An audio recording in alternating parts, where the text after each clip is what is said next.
د انسانیت پوهه او درک.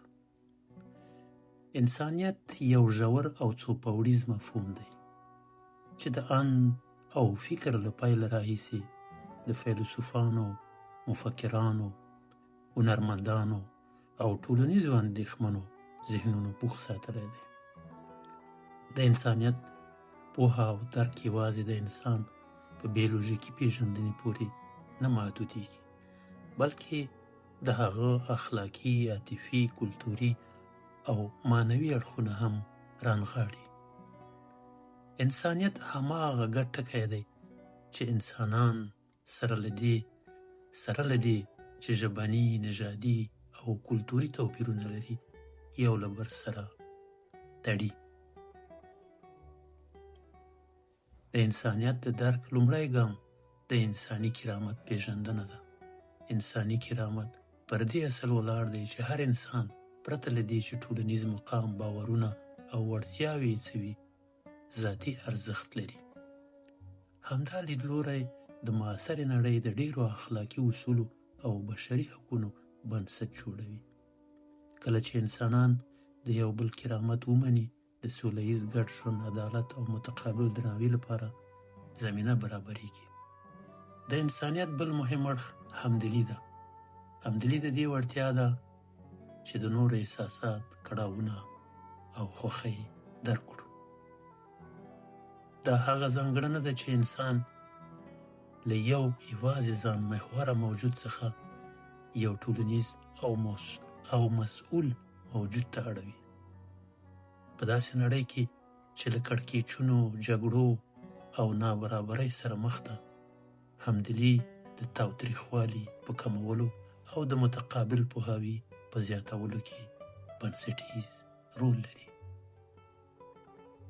د همدلۍ پرته د انسانیت درک یو یخه او بې روح پوهه ګرځي چې د ریښتیني بدلون ځواک نه لري. اخلاق هم د انسانیت له بنسټیزو ستنو څخه شمیرل کیږي. انساني اخلاق د ارزښتونو یوه ټولګه ده، لکه رښتینولي، عدالت، مسؤلیت پذیري او د نورو درناوی، چې د انسان فردي او ټولنیز چلند لارښوونه کوي. دا ارزښتونه یوازې د زده کړې پایله نه ده، بلکې د ځان پوهاوي او د خپلو کړنو د پایلو په اړه د ژور فکر نتیجه هم ده.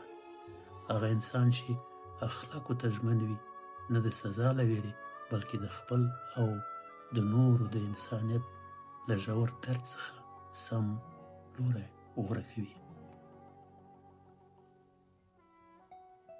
له بلې خوا کلتور او تاریخ زموږ د انسانیت د درک په جوړېدو کې مهم رول لري. هره ټولنه د خپل ادب، هنر، دودونو او تاریخي روایتونو له لارې د انسان کېدو ځانګړی تعریف وړاندې کوي. خو د کلتورونو ترمنځ خبرې اترې موږ سره مرسته کوي چې له محدودو لیدلورو واوړو او انسانیت د یو پراخ او نړیوال مفهوم په توګه درک کړو.